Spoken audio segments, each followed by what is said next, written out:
हिमाचल सरकार का जनमंच न केवल लोगों की समस्याओं का उनके घर द्वार निपटारा सुनिश्चित बना रहा है, बल्कि जनमंच के माध्यम से ग्रामीणों की पेयजल, सड़क जैसी मूलभूत सुविधाओं का भी त्वरित निपटारा सुनिश्चित हो रहा है। पेयजल समस्या से जुड़ा ऐसा ही एक मामला जोगिंद्रनगर विधानसभा क्षेत्र की लड़भड़ोल तहसील के अंतर्गत बघेड़ में आया था, जिसे जनमंच में हल किया गया। पेयजल समस्या से जुड़ा मामला जोगिंद्रनगर विधानसभा क्षेत्र के लड़भड़ोल तहसील के अंतर्गत भगेहड़ वासियों ने लड़भड़ोल में आयोजित जनमंच में प्रमुखता से उठाया था, जिसका नतीजा है कि अब न केवल भगेहड़ गांव बल्कि आसपास के 9 गांव की लगभग 2200 आबादी की पेयजल समस्या स्थायी रूप से हल हो चुकी है। भगेहड़ और आसपास के कई गांवों के लोगों को पेयजल की विकराल किल्लत का सामना करना पड़ता था।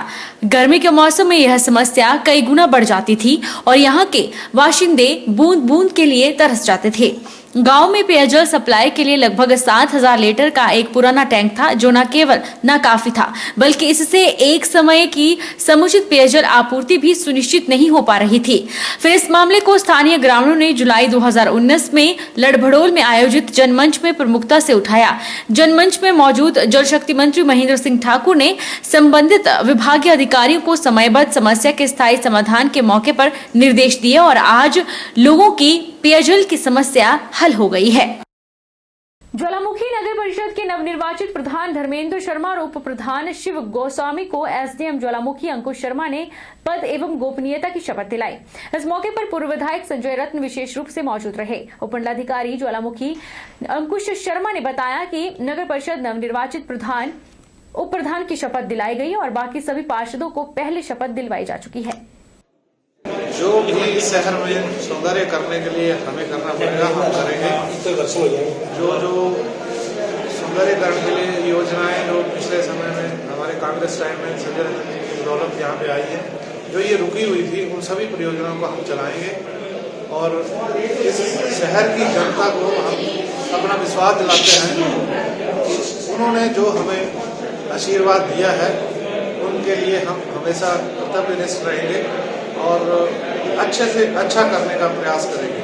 आज धर्मेंद्र शर्मा जी को अध्यक्ष एमसी और शिव गोस्वामी जी को उपाध्यक्ष एमसी ज्वाला जी के रूप में शपथ दिलाई गई है और मैं उन दोनों को जो शुभकामनाएं देता हूँ। विश्व कैंसर दिवस के अवसर पर सिरमौर जिला मुख्यालय नाहन में स्वास्थ्य विभाग द्वारा स्वास्थ्य कर्मियों के लिए 1 दिवसीय कार्यशाला का आयोजन किया गया।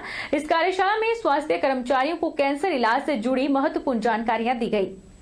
विश्व कैंसर दिवस पर नाहन में विशेष कार्यशाला का आयोजन किया गया। धगेड़ा ब्लॉक की बीएमओ डॉक्टर मनीषा ने बताया कि कार्यशाला का मुख्य उद्देश्य विभिन्न स्वास्थ्य केंद्रों में तैनात स्वास्थ्य कर्मियों को कैंसर संबंधी इलाज से जुड़ी जानकारी देना है। उन्होंने कहा, अगर समय पर इलाज करवाया जाए तो कैंसर जैसी घातक बीमारी से बचा जा सकता है। कैंसर संबंधी इलाज के लिए विभाग द्वारा हर स्वास्थ्य केंद्र में विशेष क्लिनिक लगाई जा रही है, जहां लोगों को कैंसर संबंधी सुविधाएं दी जाती हैं। उन्होंने कहा कि कैंसर के बढ़ते मामलों को देखते हुए स्वास्थ्य केंद्रों में आने वाले सभी मरीजों से पूछताछ की जाती है, ताकि उनमें कोई कैंसर संबंधित लक्षण हो तो उसका समय रहते उपचार किया जा सके।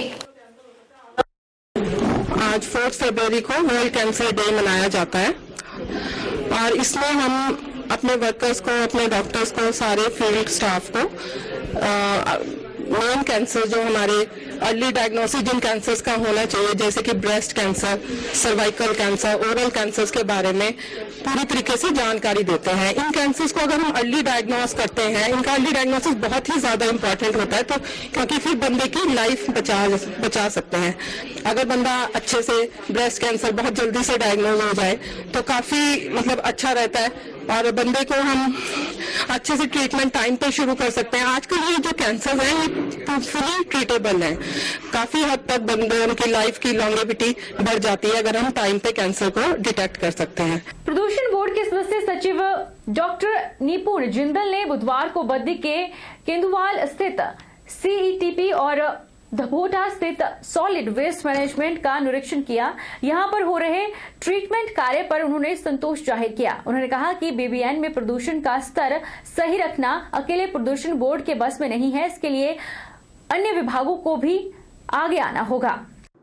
प्रदूषण बोर्ड के सदस्य सचिव डॉक्टर निपुण जिंदल ने कहा कि बीबीएन में प्रदूषण का स्तर सही रखना अकेले प्रदूषण बोर्ड के बस में नहीं है, सभी विभागों को इसके लिए आगे आना होगा।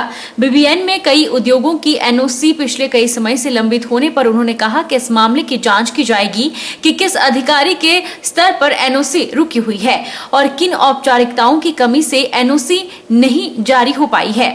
वहीं नालागढ़ के जगात खाना और ढांग गांव के लोगों ने साथ लगती नदी में टेक्सटाइल उद्योग की ओर से केमिकल युक्त पानी छोड़ने का मामला उजागर किया। लोगों ने बताया कि प्रदूषित पानी को खेतों में सिंचाई से लोगों के शरीर में एलर्जी निकल रही है। यही नहीं, भाटिया क्षेत्र में लगातार उद्योग का केमिकल युक्त पानी आने से जल स्रोतों का पानी दूषित होने से यहां पर कैंसर रोग फैल रहा है। तो ये बेसिकली आज का जो दौरा हमने बोर्ड के ऑफिसर्स के साथ रखा है, ये प्राइमरीली जो हमारी सॉलिड वेस्ट साइट है यहाँ पे कॉमन फैसिलिटी उसके लिए है, और जो CETP बद्दी है उसके जो कुछ ऑपरेशनल इश्यूज़ हैं या फिर वहाँ पे कैसा अभी कार्य हो रहा है उसको देखने के लिए है। देखिए बेसिकली ये सिर्फ एक प्रदूषण विभाग की बात नहीं है, और ये जो यहाँ पे बीबीएन एरिया में कार्य हो रहा है ये सभी की अपना एक जो कन्वर्जेंस के साथ हो रहा है, चाहे वो इंडस्ट्रीज एसोसिएशन हो, चाहे वो BBNDA हो, चाहे वो इंडस्ट्रीज डिपार्टमेंट हो, चाहे वो पोल्यूशन कंट्रोल बोर्ड हो, तो ये सभी विभाग आपस में मिलकर कार्य कर रहे हैं। यहाँ पे अगर जितना हम प्रदूषण के स्तर को कम रख सकें उसके लिए प्रयास किए जा रहे हैं। मालूम हो कि पहले भी लाइफ भी ਚੱਲਿਆ ਸੀ ਉਹਦਾ ਕਿੰਨੀਆਂ ਹੋਣੀਆਂ ਮੱਛੀਆਂ ਜਿਹੜੀਆਂ ਉਹ ਦਿਖਾਈਆਂ ਉਹਨਾਂ ਚੱਕ ਚੱਕ ਕੇ ਉਹ ਤੋਂ ਪਹਿਲਾਂ ਮੈਂ ਜਿਹੜਾ ਪਾਣੀ ਦਾ ਜਿਹੜਾ ਮੰਨ ਲਓ ਹੈਗਾ ਹੁਣ ਕੱਲ ਅਸੀਂ ਪਰਸੋਂ ਪਾਣੀ ਲਾਇਆ ਆਪ ਤੇ ਲਾਉਣ ਤੋਂ ਬਾਅਦ ਜਦ ਦੇਖਿਆ ਤਾਂ ਵਹਾਂ ਦੇ ਹੱਥ ਵੀ ਦੇਖੋ ਹੁਣ ਮੈਂ ਦਿਖਾਉਂਦਾ ਤੁਹਾਨੂੰ ਇਹ ਹੱਥ ਲਾਏ ਪਾਣੀ ਆ ਦੇਖੋ ਕਿੰਨੇ ਫਟੇ ਹੋਏ ਇਹ ਪਾਣੀ ਕਿੰਨੇ ਹੱਥ ਦੇ ਤੇ 2 ਕੈਂਸਰ ਦੇ ਕੇਸ ਢਾਂਗ ਉਪਲੀ ਵਿੱਚ ਹੈਗੇ ਸਰਦਾਰ ਗਿਆਨ ਸਿੰਘ ਜੀ ਉਹ ਜਿਹੜੇ ਹੈਗੇ ਬੁੱਧਰਾਮ ਜੀ ਅੱਜ ਉਹਦੀ ਡੈਥ ਹੋ ਗਈ। डबरोग गांव को ग्राम पंचायत बरछवाड़ में पूर्व की भांति शामिल किए जाने की मांग को लेकर ग्राम विकास एवं सुधार समिति डबरोग का प्रतिनिधिमंडल उपायुक्त मंडी से मिला और ज्ञापन के माध्यम से अपनी मांग रखी। सरकाघाट के अंतर्गत आने वाली ग्राम विकास सुधार समिति डबरोग का प्रतिनिधिमंडल प्रधान तेजनाथ शर्मा की अगुवाई में उपायुक्त मंडी से मिला और उन्हें ज्ञापन प्रेषित किया।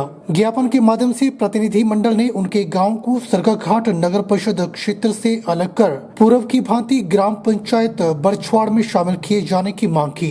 समिति के प्रधान तेजनाथ शर्मा का कहना है कि उनके गांव को जबरन बरछवाड़ पंचायत से अलग कर सरकाघाट नगर परिषद में शामिल किया गया, जबकि उनका गांव पूर्ण रूप से कृषि पर आधारित है और अधिकांश लोग किसान, बागवान, मजदूर और बेरोजगार युवा हैं। हमें जबरन ग्राम पंचायत बरछवाड़ से निकाल करके ग्राम पंचायत नगर परिषद सरकाघाट में डाल दिया गया, जबकि हमारे गांव की वस्तु स्थिति ये है कि हमारा जो स्तर है वो पूर्ण रूप से ग्रामीण है। हम मैक्सिमम मतलब हमारे जो गांव के लोग हैं वो मैक्सिमम किसान हैं, किसानों के साथ बागवान हैं और पशुपालक हैं और उसके साथ मजदूर हैं और युवा बेरोजगार हैं बेचारे। तो हमें पंचायत में बहुत से ऐसे लाभ हैं जो गाँव को मिलते हैं, गांव को मिलते हैं, परंतु जब हमें नगर परिषद में डाल दिया है तो हमारे बहुत से हक हकूक जो हैं, हमारे जो मुफाद हैं वो वहाँ ख़त्म हो गए हैं। जैसे मनरेगा है उसका लाभ हमारे ग्रामीणों को नहीं मिलेगा। इसके साथ किसानों को जो सरकार की तरफ से विशेष नीतियाँ बनाई गई हैं और लाभ दिए गए हैं उनसे भी सारे किसान जो हैं वो वंचित हो जाएंगे। उस ग्राम पंचायत बरछवाड़ के साथ हमारा बहू बेटी का साथ है, हमारी ज़मीन वहाँ पे है, सारी व्यवस्था वहाँ उसमें है। हमें तो जबरन जो है वो सरकाघाट में डाल दिया गया है। तो यही प्रार्थना लेकर के हम DC साहब जी से मिलने के लिए मंडी में आए हुए थे कि हमारी ये जो प्रार्थना है, ये जो हमारी एक निवेदन है, इसको कबूल करें और माननीय उच्च न्यायालय का भी एक आदेश हमारे पक्ष में आया हुआ है, जिसमें माननीय DC साहब को निर्देशित किया गया है कि वो हमारे लिए हमारी जो समस्याएं हैं उनको सुने। पिछले 3 वर्षों से संयुक्त सलाहकार समिति की बैठक नहीं हुई है, जिसको लेकर NGO फेडरेशन ने काफी मर्तबा सरकार के साथ तालमेल बिठाने की कोशिश की। साथ ही सरकार से बैठक बुलाने की मांग की गई, लेकिन बैठक नहीं हो सकी है, जो दुर्भाग्यपूर्ण है। ये बात NGO फेडरेशन के अध्यक्ष NR ठाकुर ने कही। पिछले 3 सालों से सिम सलाहकार समिति की बैठक हुई नहीं है और एनजीओ फेडरेशन ने सरकार से काफ़ी तालमेल बिठाने की कोशिश की। बार बार जो है वो पदाधिकारी सरकार को मिले हैं, माननीय मुख्यमंत्री से आग्रह किया कि कर्मचारियों के मुद्दों को चर्चा करने के लिए, डिस्कस करने के लिए सिम सलाहकार समिति की बैठक बुलाई, लेकिन तमाम निवेदन करने के बावजूद भी बैठक जो है वो अभी तक बुलाई नहीं जा सकी, जो अपने आप में दुर्भाग्यपूर्ण है। लेकिन जब भी सिम सलाहकार समिति की बैठक सरकार से होती है तो ये ओल्ड पेंशन रिस्टोरेशन का मुद्दा जो है वो एनजीओ फेडरेशन ने अपने डिमांड चार्टर में नंबर 1 पे रखा है और इस पे बड़ी गंभीरता से चर्चा होगी। और प्रदेश के कर्मचारी जो हैं वो बिल्कुल चैन से नहीं बैठ सकते जब तक इस इशू का समाधान होता नहीं, क्योंकि बुढ़ापे का यही तो एक सोशल सिक्योरिटी है और इसको भी अगर सरकार छीन ले तो ये बात ठीक नहीं है। लंबे इंतजार के बाद राजधानी शिमला में बर्फबारी का दौर शुरू हो गया है। पहाड़ों की रानी ने सफेद चादर ओढ़ ली है। शिमला के ऊपरी क्षेत्रों में सुबह से बर्फबारी हो रही है, जिसके चलते ऊपरी क्षेत्रों में यातायात ठप हो गया है। राजधानी शिमला में भी कई सड़कों पर बर्फ जमने से वाहनों की आवाजाही बंद है। लंबे इंतजार के बाद राजधानी शिमला में बर्फबारी का दौर शुरू हो गया है। सुबह 10 बजे के बाद लगातार बर्फ गिर रही है। इसके अलावा कुफरी नारकंडा में 6 इंच के करीब बर्फ गिर चुकी है, जिससे सुबह से ही इन क्षेत्रों में वाहनों की आवाजाही ठप है। राजधानी शिमला में सुबह बर्फबारी होते देख शिमला घूमने आए पर्यटक भी काफी खुश नजर आए और बर्फ के साथ मस्ती करते दिखे। पर्यटक आनंद लेने रिज मैदान पर पहुंचे। पर्यटकों का कहना है कि उन्हें जरा भी उम्मीद नहीं थी कि शिमला में बर्फ देखने को मिलेगी, लेकिन यहां पर देर रात से हल्की बर्फबारी हो रही है। वहीं सुबह से ही बर्फ की फाहें फिर गिरना शुरू हो गई और काफी ज्यादा हो रही है। मौसम विभाग ने प्रदेश में 5 फरवरी तक मौसम खराब रहने को लेकर अलर्ट जारी किया है, जिसके बाद बीते दिन से ऊपरी क्षेत्रों में बर्फबारी का दौर शुरू हो गया था। अच्छी बहुत बर्फबारी हो रही है, ज्यादा खड़ा हो रहा है, जमा मजा आ रहा है, जमा ठंडी वादियों बर्फ पड़ने लग रही है, ठंड जमा बर्फ कपड़े भीज गए बर्फ में। तो क्या सोच के आए थे कि बर्फ देखने को मिलेगी? हाँ, देखने को कल आए, कल तो थी नहीं, बारिश चल रही थी, आज सुबह आए तो बर्फबारी हो रही है, बहुत बढ़िया। यहाँ पे आके खूब अच्छा लग रहा है। हमें पता भी नहीं था कि यहाँ पे बर्फबारी पड़ेगी, लेकिन यहाँ पे आके देखा तो मौसम बहुत अच्छा है। फैमिली के साथ आए हुए हैं, साथ में भाभी और भाई है, हस्बैंड है, अच्छा लग रहा है। वक्त चला है छोटे से ब्रेक का। ब्रेक के उस पार फौरन लौटेंगे, अब बने रहिए हमारे साथ। अरे चुप क्यों हो गए? माइक टेस्ट, टेस्ट, भैया जी का mic test, test, test, testing. आज का मैच तेरी बैटिंग का असली टेस्ट है।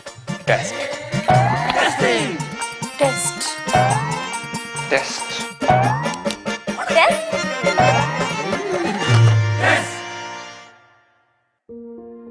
मन में शक है तो सरकारी अस्पताल के आईसीटीसी में HIV की मुफ्त जांच करवाएं और सलाह पाएं। ये सब बिल्कुल गोपनीय है। अगर टेस्ट पॉजिटिव निकले तो मुफ्त चिकित्सा के लिए ART सेंटर में जरूर रजिस्टर कराएं। HIV के साथ भी आप सामान्य जीवन जी सकते हैं। तो लीजिए एक कदम जिंदगी की ओर।